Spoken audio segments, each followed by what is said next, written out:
Capítulo 1. Na esteira de Santa Teresa do Menino Jesus. Soror Consolata e a história de uma alma. A vida de infância espiritual não é novidade quanto à doutrina, e não vem dos homens, é do Evangelho. Santa Teresa do Menino Jesus teve o mérito de haver compreendido, com certa genialidade maior de intuição, este ponto especial dos ensinamentos do Divino Mestre, e de o ter aplicado ao conjunto da vida espiritual, apontando ao mundo a sua prática com o próprio exemplo. Desta vida espiritual, do seu valor para o fim da santificação das almas e para o apostolado, da sua íntima conexão com as necessidades espirituais dos nossos tempos, já se disse e escreveu com cópia de doutrina e autoridade. Qualquer digressão, agora, da nossa parte, sobre o assunto seria, além de supérflua, temerária. Mas, bem mais que as palavras, valem os fatos, para preconizar esse caminho de vida espiritual. Quem poderá dizer o número de almas ganhas para Deus pela Santa Carmelita? Quem poderá contar as que se santificaram seguindo-lhe as pisadas nesse pequenino caminho de amor? Soror Consolata é uma destas.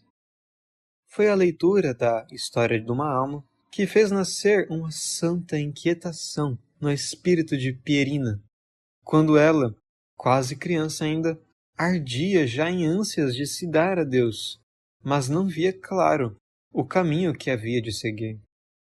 Eis que ela escreve nas suas notas autobiográficas. Uma segunda-feira, no verão de 1924, certa companheira, Gina Riccietto, pediu-me para lhe guardar um livro. Tornaria depois para o levar. Abro-o. É a história de uma alma. Depois da ceia, subo para uma espécie de balcão ou terraço, com ameias que davam para o estabelecimento, e ali, à luz do lampião da rua, começo e continuo a ler a vida de Santa Teresinha. Comoção nova me invade ao percorrer aquelas páginas. Compreendo ser eu precisamente aquela alma débil que o Senhor encontrou. Se, por impossível, o Senhor encontrasse uma alma mais débil que a minha, mas isto, que irresistivelmente me atrai, é convite às almas pequeninas, é viver de amor, é a palavra, Jesus. Queria amá-lo tanto, amá-lo como ninguém o amou nunca. E então, na minha alma, dá-se qualquer coisa de suavemente forte. Com a cara entre as mãos, escuto o chamamento divino que no meu coração se me faz ouvir premente, urgente. Era a voz da graça que, ao incitar Pierina a cortar com firmeza toda a hesitação ou dilação no que dizia respeito à vocação religiosa, lhe apontava à alma o caminho que esta devia percorrer, o pequenino caminho do amor. Confirmação explícita de que se tratava não de simples e passageira impressão, mas de profunda ação de graça. Tê-la-á ela mais tarde do próprio Jesus, que lhe dirá em 27 de novembro de 1935. Santa Teresinha escreveu: Por que não me é dado, ó Jesus, contar a todas as almas pequeninas a tua condescendência inefável? Sinto que, se por impossível, tu encontrasses entre elas uma mais fraca do que a minha, te comprazerias em cumulá-la de favores ainda maiores, contanto que ela se abandonasse com plena confiança à tua misericórdia infinita. Pois bem, eu encontrei esta debilíssima alma, que se abandonou com plena confiança a minha misericórdia infinita. És tu, Consolata, e por teu meio hei de operar maravilhas que ultrapassarão os teus grandíssimos desejos. Sora Consolata é, por conseguinte, uma glória de Santa Teresinha. Por ela foi conquistada para o pequenino caminho do amor, e por Deus escolhida para confirmar a doutrina desse caminho e revesti-la de forma concreta. O mesmo Espírito. Verdade é que Sora Consolata teve dons extraordinários, como visões e colóquios divinos. Mas à parte o fato de que também na vida de Santa Teresinha o extraordinário não falta, não deixe de observar-se que se trata de dons gratuitos, que a alma não pode recusar, como também não deve buscá-los. Basta não estar a eles apegada além do conveniente, e dar-lhes o justo valor em ordem à própria santificação. Assim fez Sor Consolata. Enquanto foi com eles favorecida, sentiu-se deles profundamente indigna e humilhada. E quando se viu privada, não se alterou, e muito menos recuou num ápice na heróica fidelidade à graça. Na sua vida encontramos todos os caracteres da infância espiritual, e o primeiro, entre todos o que é mais da essência dela, a vida de amor. Citamos dos seus escritos. Esta manhã, 2 de agosto de 1935, perguntei entre mim: por que razão tu, ó Jesus, te dás às almas pequeninas com tanta ternura, e as rodeias de todos os cuidados, e provês a todas as particularidades, ainda as mais mínimas? Por quê? E, na minha alma, fez-se luz. No Sagrado Evangelho, após as divinas palavras: deixai que venham a mim os pequeninos, e não lhes o estorveis, porque destes é o reino de Deus. Há uma palavra que me revela o teu coração maternal. E, abraçando-os e impondo-lhes as mãos, abençoou-os. Não só os abençoaste, mas, deixando desabafar o teu coração divino, abraçaste-os. Então, num quadro, vi a grande família humana, os filhos mais velhos que trabalham e ganham, e que, se ativos, inteligentes e bons, são orgulho dos pais. E os mais pequenos, que não fazem nada, mesmo nada, mas amam e têm a parte mais considerável no coração materno. Por quê? Dize-me, ó Jesus, quando é que mais goza uma mãe? Quando o filho a honra com um bom resultado nos estudos ou em qualquer outra coisa, ou quando, pequenino, ele lhe pertence totalmente, e ela pode enfaixá-lo, desenfaixá-lo, apertá-lo no coração, à sua vontade, prodigar-lhe todas as ternuras? Oh, a alegria que experimenta a mãe ao pé do berço do seu menino estremecido. Ninguém poderá nunca exprimi-la, como aliás ninguém poderá dizer qual dos dois mais goza, se a criancinha que recebe tantas carícias, ou a mãe que as prodiga. Para o seu pequenino são os vestidinhos mais belos, as coisas mais delicadas, e se por impossível ele ficasse sempre pequenino, a mãe continuaria a prodigar-lhe cuidados e ternuras, sem jamais se cansar por toda a vida. Transplantando isto ao campo espiritual, parece-me perfeita imagem do qual faz Jesus com as almas pequeninas. Estas são suas, exclusivamente suas, e ele, com ternura de mãe, prepara para elas os hábitos mais belos de virtude. E, Como as criancinhas são indiferentes, pode vesti-las com virtudes ou despojá-las a bel prazer. Pode apertá-las contra o coração ou deixá-las a um canto. Elas ficarão igualmente felizes, contanto que o possam amar, contanto que possam viver sob o seu sorriso divino, contanto que possam oferecer-lhe alguma coisa para o ajudar a salvar as almas. A alegria maior que na terra se pode gozar é possuir a Deus, mas a Deus só. Então é o paraíso antecipado, e as almas pequeninas gozam-no.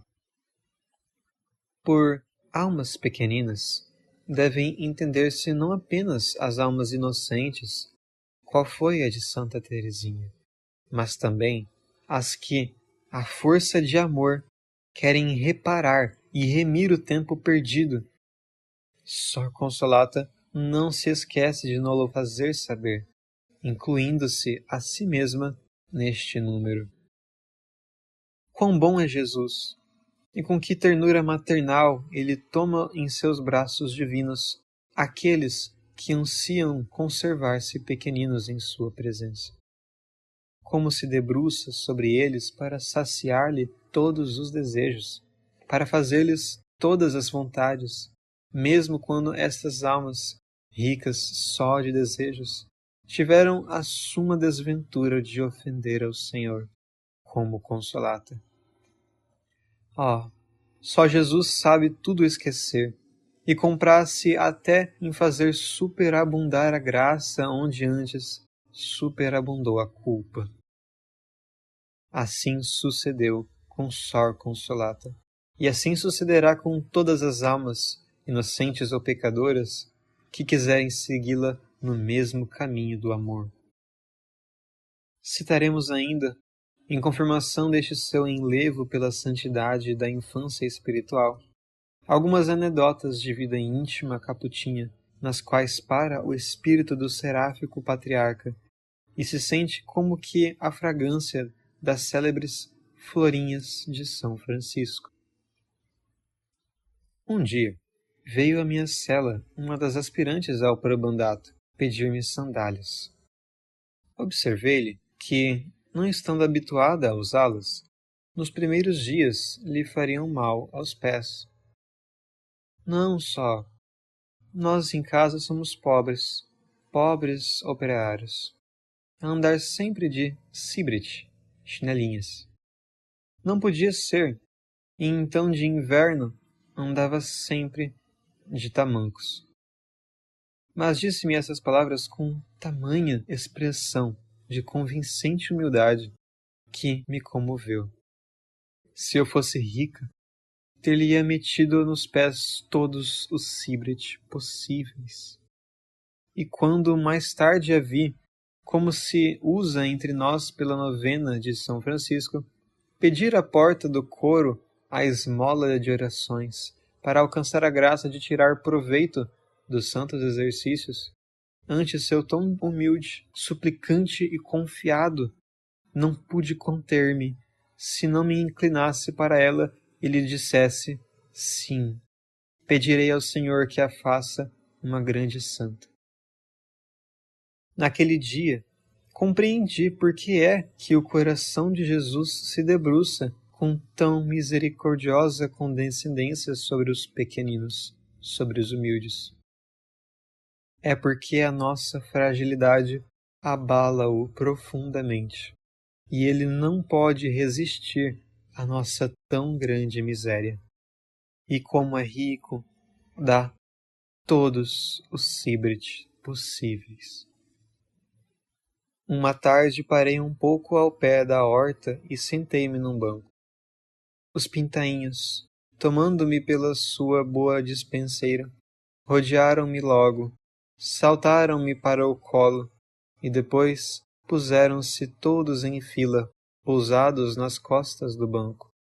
Fizeram-me lembrar do nosso patriarca São Francisco, e deixei-os fazer quanto quiseram, sem os espantar. Depois senti necessidade de lhes emprestar o meu coração, para que também eles pudessem amar, quanto o desejo eu. Tendo um deles ficado no meu colo, tentei acariciá-lo, mas ele teve medo, e eu começou-lhe o coraçãozinho a bater forte, forte. Quis acalmá-lo, e para isso aconcheguei-o ao seio, e apertei-o contra o meu coração, até ele ficar tranquilo. Vi que gostava, e se deixava estar quietinho, mas eu deixei-o ir embora para o pé dos companheiros, e voltei para o coro a adorar Jesus. Já não pensava neste fato insignificante, quando veio a graça ilustrar-me acerca dele.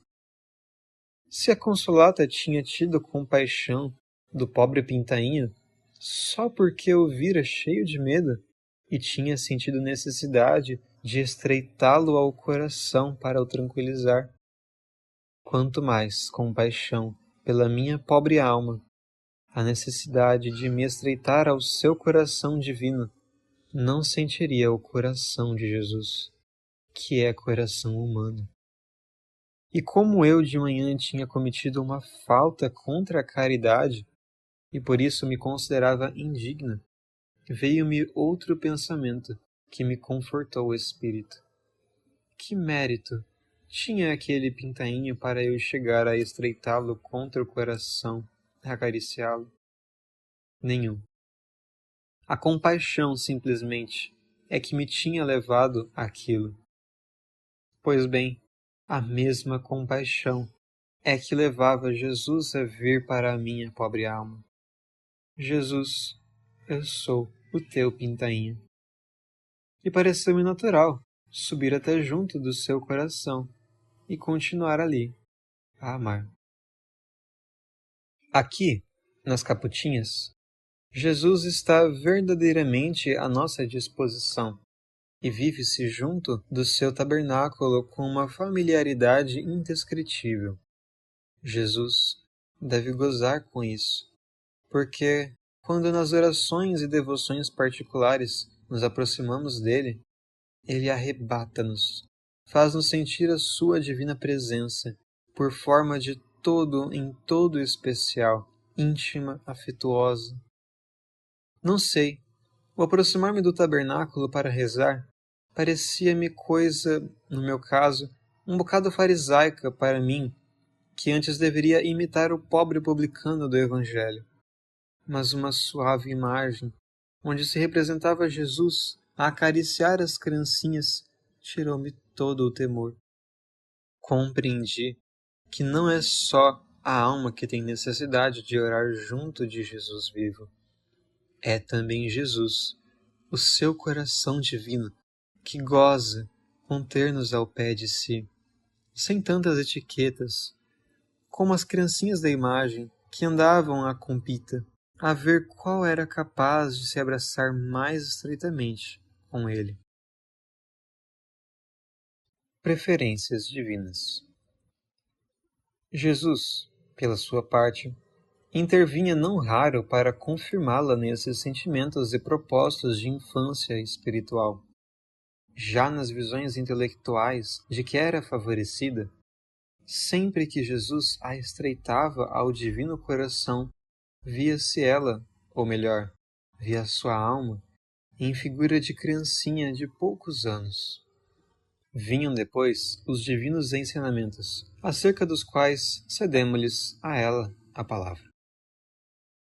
Nos primeiros anos de Capuchinha, o amor a Jesus fazia o eu consistir em trabalhar muito. Mas Jesus, logo ao começar os santos exercícios da primeira profissão, tinha-me dito: Tu afanas-te em demasiadas coisas. Só uma te é necessária: amar-me.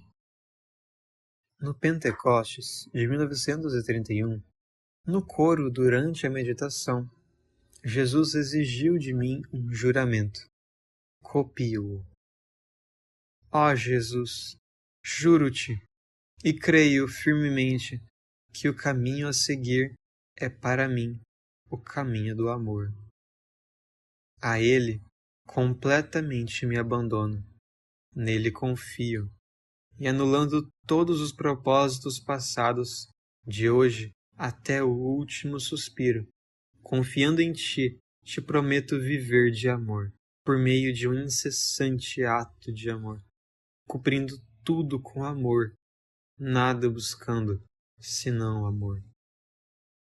Estava marcado o meu caminho, e achei-me em plena luz. Compreendi que Jesus, na minha alma, queria trabalhar ele.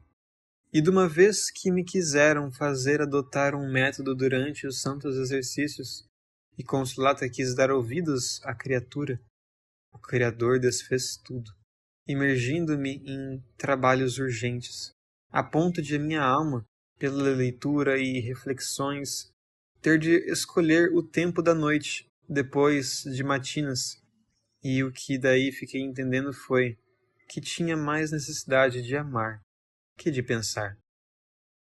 E todas as vezes que quis ceder a convites de penitências extraordinárias além da regra, a luz eclipsava-se e eu encontrava-me em meio de trevas e angústias. Tive, efetivamente, naqueles tempos, desejos ardentíssimos de penitência. Foi-me concedida liberdade absoluta e aproveitei-a. Por fortuna, tinha em mim Jesus que sabia impor-se. Aliás, teria dado cabo da saúde. O que eu a tudo preferia era a disciplina de sangue, que tomava com cadeias de pontas no sótão. Era a obediência e o desejo de lavar no próprio sangue as culpas passadas. Jesus quis satisfazer-me este desejo e deixava-me fazer isto e ajudava-me para não vir a ser descoberto. Mas bem depressa ele mesmo veio a dissuadir-me com os fatos primeiros e depois com a obediência, que não era esta a sua vontade, e que as almas havia de salvá-las com uma vida mais simples, e que deste modo me faria santa. Havia uma alma que era preciso levar para Deus, uma alma que nos seus 60 e mais anos de vida não tinha nunca tido o conforto de uma absolvição, nem a alegria de uma comunhão. Roguei a Jesus me dissesse tudo quanto queria de mim, contanto que me desse aquela alma. Respondeu-me: dormirás uma semana sobre as tábuas, tomarás a disciplina todos os dias, trarás toda a semana 2 cilícios, e eu te darei esta alma. A madre concedeu.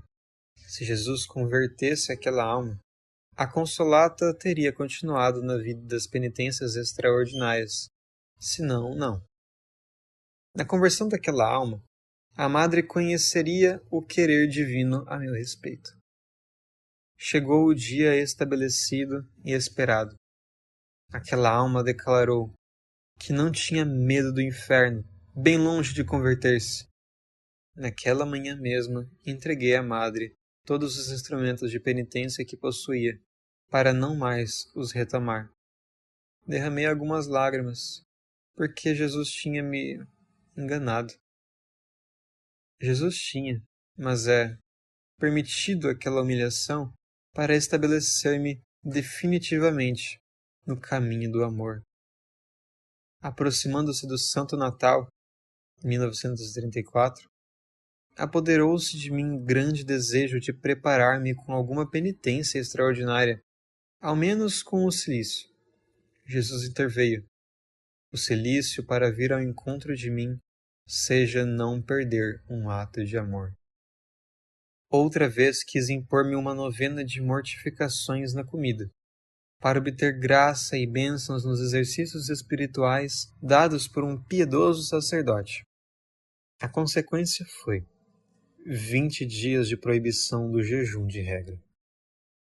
Tal me não teria acontecido se Jesus com isso não tivesse querido fazer-me compreender que para a Consolata não queria nem cilícios, nem disciplinas, nem penitências mais que as da regra. Nada disso. Só o dever, a regra e o amor. Oh, sim, um incessante ato de amor. Só isso, nada mais que isso, porque o amor é tudo, e na prática deste amor praticam-se todas as virtudes. Em maio de 1935, o novo confessor ordinário começou entre nós o seu santo ministério e, numa das primeiras confissões, disse-me: todas as semanas vencer um defeito. Então as suas confissões serão boas, e não terá perdido o seu tempo, e terá alegrado o coração de Jesus. Aceitei o conselho com alegria e envidei todos os esforços para vender um defeito cada semana. Mas, mais preocupada só com chegar à semana seguinte, sem ter dito palavra inútil, ou admitido pensamento inútil, um só que fosse, etc., já não pensava em amar. E a Santíssima Virgem um dia disse-me: perdes-te em tantas minúcias e não dás a Jesus aquilo que ele unicamente te pede. No último entardecer da vida, desejarás poder viver para poder fazer ainda um ato de amor, e será tarde demais. Compreendi e apliquei-me novamente a amar.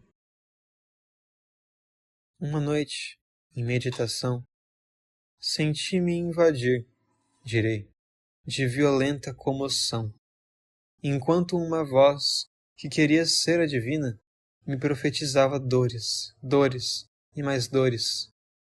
Chegou a tua hora. Que fizeste até aqui pelas almas? Nada. Abandonei-me ao divino querer e reencontrei a paz. Repeli aquela voz, pensando no que Jesus me tinha dito, e não tardei em descobrir o engano do inimigo que intentava apartar-me do meu simples caminho de amor. Agora sou plenamente feliz. Sinto-me no reto caminho, precisamente naquele que Jesus quer. Só me resta viver esta vida até morrer de amor. Sim, ó Jesus, sei que o que de mim desejas com ânsia é o amor, nada mais que o amor. Seguir outro caminho é enganar-me a mim mesma, é perder tempo. E divinas complacências. O próprio Jesus se dignava, de tanto em tanto, manifestar-lhe o seu agrado por este esforço de manter-se em espírito e estado de infância espiritual. É inegável que Sor Consolata teve de Deus grandes dons e graças extraordinárias. Por quê? Dava-lhe a resposta o mesmo Jesus, e a essa resposta é de natureza capaz de dissipar as desconfianças de alguém que pudesse conceber a respeito desta alma, como se, pelo fato de ela ter tido também os seus defeitos, não fosse já merecedora dos dons divinos. Isto procede de juízo errado, que muitas vezes se faz dessas graças gratis date, ou carismas, como lhes chama São Paulo. Ora, dizia-lhe Jesus, a 15 de dezembro de 1935. Olha, Consolata, as criaturas costumam medir a virtude de uma alma pelas graças que eu lhe concedo, e enganam-se, porque eu sou livre de agir como quiser. Por exemplo, é a tua virtude que merece as graças grandes que eu te tenho concedido? Pobre Consolata, tu não tens virtude, não tens méritos, não tens nada. Pecados, sim, terias, mas esses já não existem, porque eu os esqueci para sempre. Ora, mas então por que sobre ti, precisamente sobre ti, tantas e tantas graças? Porque eu sou livre de beneficiar a quem quiser. Os pequeninos são o meu fraco, eis tudo. E ninguém pode taxar-me de injustiça, porque o soberano é livre de beneficiar com largueza real a quem quiser. A 19 de março de 1935, Jesus fazia à Sor Consolata uma grande revelação sobre a santidade de São José. Estupefata e comovida, a humilde irmã dirigia-se-lhe assim: Por que a mim, ó Jesus, me dizes essas coisas? A mim, que nada posso fazer, e as escondes às grandes personagens que tanto fariam? A resposta de Jesus: Aos pequeninos digo tudo. Comprazia-se também Jesus em predizer a Sor Consolata muitas coisas respeitantes ao seu futuro apostolado, depois da morte. Confundida por tão grande indignação divina, apresentou-lhe ela um dia respeitosa e mansa queixa, parecendo-lhe que ele lhe dizia demais. Jesus respondeu, 12 de dezembro de 1935. Digo-te demais sobre o teu porvir? Digo-te tudo? Tens razão. Mas que queres, quando o coração transborda? E depois, tu és tão pequenina, que te contentas com escrever, porque eu quero que escrevas tudo. E por isso posso dizer-te tudo. Nunca reparaste que a mãe, acariciando o seu menino de colo, por vezes amimando, diz-lhe coisas que não diria a um filho mais crescido? Que queres? O coração materno tem necessidade de expandir-se, de dizer àquele pequenino ser que nada ainda compreende e apenas lhe sorri todos os projetos que a seu respeito acaricia. Dir-lhe-á tudo, mesmo tudo, como eu faço contigo. Mas repara, quando a criancinha começar a falar e lhe perguntarem quem te fez esse vestidinho tão lindo, ela, toda contente, responderá: foi a mãezinha. E sentir-se-á feliz com o vestidinho lindo e com ouvir que lhe gabem.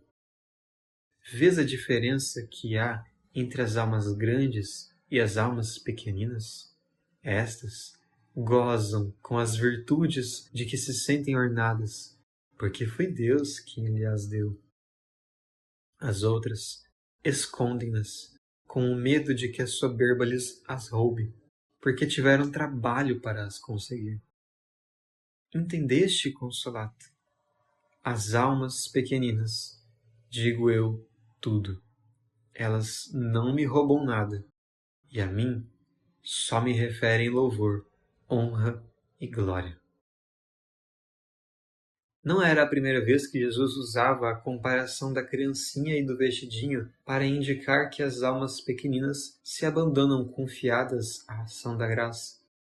Mesmo no que diz respeito à própria santificação, contentes apenas com secundá-la em tudo e por tudo com extrema docilidade.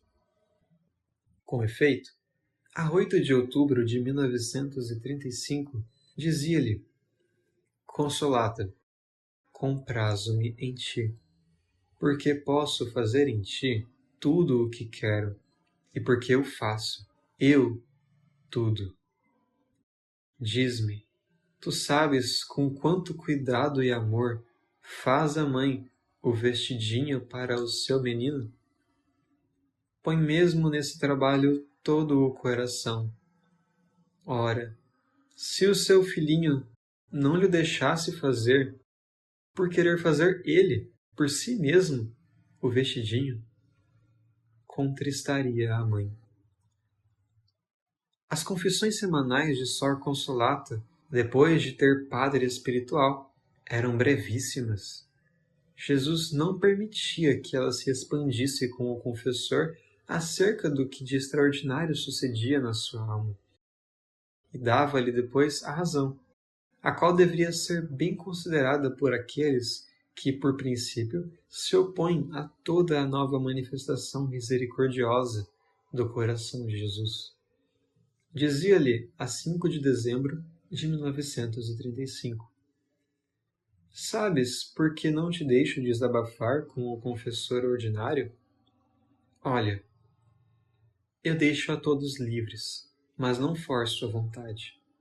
Mas a desconfiança em mim fere-me.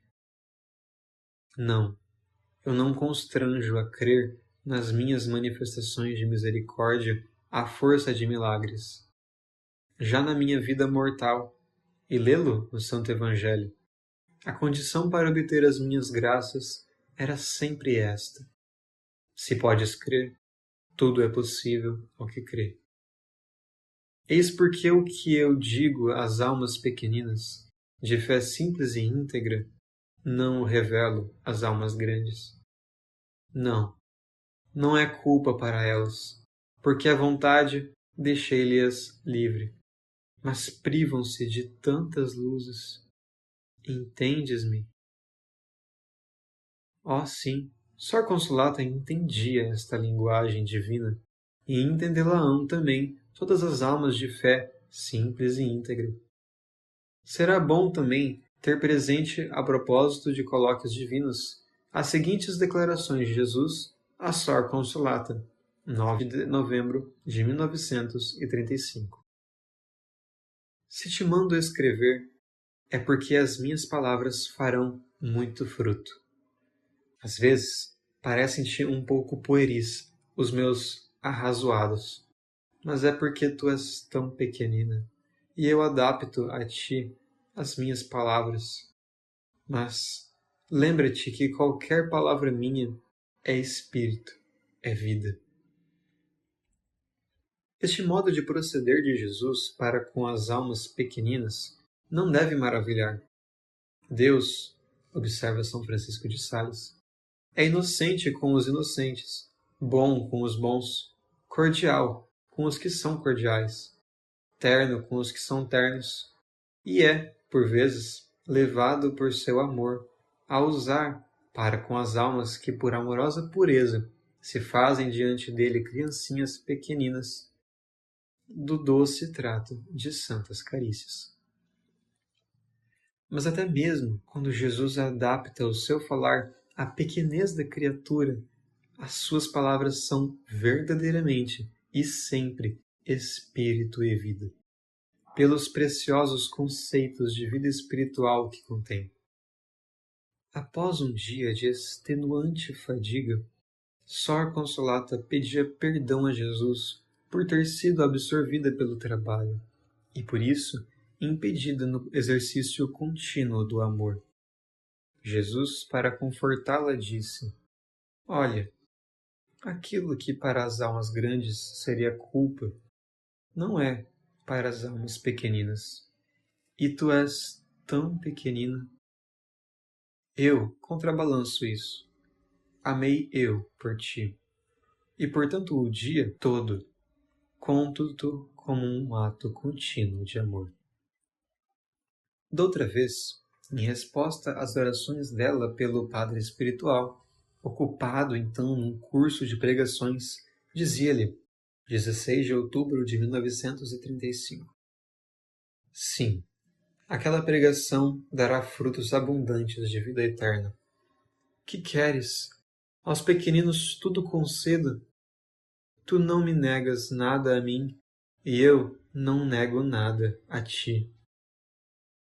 E a propósito do estado de vítima a que ela havia sido chamada, assegurava-lhe, 13 de novembro de 1935, lembra-te sempre que a minha fortaleza não te faltará nunca. Se te comunico as minhas virtudes, esta em modo particular, porque tu és a mesma fraqueza.